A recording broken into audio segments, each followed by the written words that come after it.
नमस्कार, आप दुनिया की फटाफट बुलेटिन में आप सभी का स्वागत है और नजर डालेंगे आज की खास खबरों पर।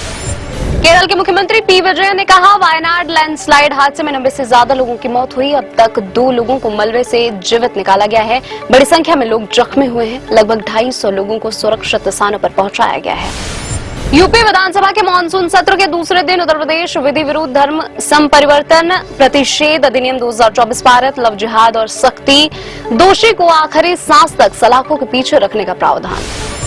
लोकसभा में नेता प्रतिपक्ष राहुल गांधी ने बैंक खातों में ग्राहकों द्वारा न्यूनतम बैलेंस नहीं रखने पर जुर्माना लगाने को लेकर केंद्र सरकार पर निशाना साधा। दावा किया कि जनता प्रधानमंत्री नरेंद्र मोदी का चक्रव्यूह तोड़ेगी तथा हर अत्याचार का जवाब देगी। प्रधानमंत्री नरेंद्र मोदी ने कहा, वैश्विक निवेशक भारत को निवेश गंतव्य के तौर पर देख रहे हैं। उन्होंने घरेलू उद्योग से विकसित भारत की यात्रा का हिस्सा बनने के सुनहरे अवसर का लाभ उठाने का भी आह्वान किया। सभापति ने पुकारा, जया अमिताभ बच्चन, तो भड़क गई सपा सांसद। कहा, जया बच्चन काफी नहीं है क्या? सोशल मीडिया पर वायरल हुआ वीडियो मचा बवाल।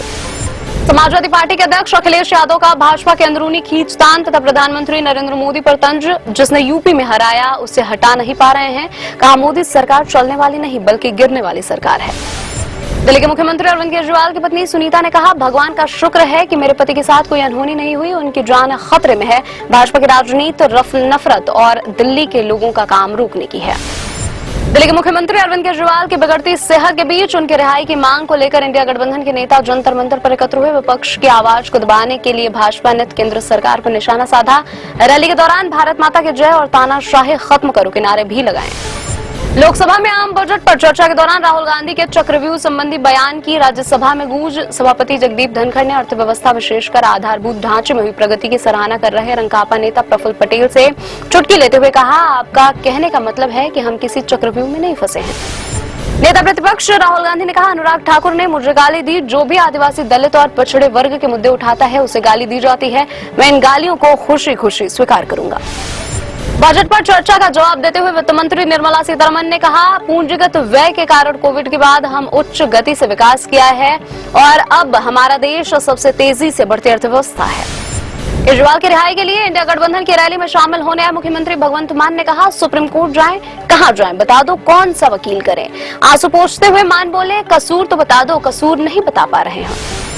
कश्मीर में आतंकवाद पर नेका मुखिया फारूक अब्दुल्ला ने कहा, यह बहुत दुर्भाग्यपूर्ण है। अगर ऐसा ही चलता रहा तो एक समय आएगा जब भारत इसे बर्दाश्त नहीं कर पाएगा। भारत सरकार को आतंकवाद रोकने के लिए कदम उठाना चाहिए। उत्तर प्रदेश के एटा जिले में एक स्कूल बस में प्रार्थना के बाद 2 बार कसरत और योगासन के लिए मजबूर किए जाने के कारण 12 बच्चे बेहोश हुए। सभी को अस्पताल में भर्ती कराया गया। लाडली बहनों को सीएम मोहन यादव का बड़ा तोहफा, 450 रुपए में मिलेगा गैस सिलेंडर। उज्ज्वला कनेक्शन वाली 40 लाख महिलाओं को मिलेगा फायदा। महाराष्ट्र के जालना जिले में एक तेज रफ्तार ट्रक ने राहगीरों को टक्कर मार दी। इस घटना में 6 साल के एक बच्चे सहित कम से कम 3 व्यक्तियों की मौके पर ही मौत हो गई। घटना जालना शहर से 65 किलोमीटर दूर मंथा कस्बे में हुई। आत्मविश्वास से भरी मनु भाकर ने दूसरा पदक जीत कर रचा इतिहास। सरबजोत के साथ 10 मीटर एयर पिस्टल में कांस्य। स्वतंत्रता के बाद एक ही ओलंपिक में 2 पदक जीतने वाली पहली भारतीय खिलाड़ी बनी मनु। शेयर बाजार में तेजी जारी। बीएसई सेंसेक्स 100 अंक चढ़कर 81,455 अंक पर हुआ बंद। एनएसई निफ्टी भी 21 अंक की बढ़त के साथ 24,857 अंक पर हुआ बंद। सलमान खान और निर्देशक सूरज बड़जात्या फिर साथ में फिल्म बनाने जा रहे हैं। सूत्रों का कहना है कि उन्होंने स्क्रिप्ट फाइनल कर दी है। मैंने प्यार किया, हम आपके हैं कौन, हम साथ साथ हैं, प्रेम रतन धन पायो जैसी फिल्में उन्होंने साथ में की है। नील नितिन मुकेश का फिल्मों में करियर पड़ा ठंडा, तो अब जैकलीन फर्नांडिस और नील नितिन मुकेश चले ओटीटी की ओर। ये दोनों कलाकार वेब सीरीज गोट्स से करने जा रहे हैं डेब्यू। अभिषेक शर्मा है इसके निर्देशक। ये थी आज की फटाफट बुलेटिन। ऐसे ही ताजा अपडेट्स के लिए बने रहे हमारे साथ, यानी कि विजिट करें वेब दुनिया पर।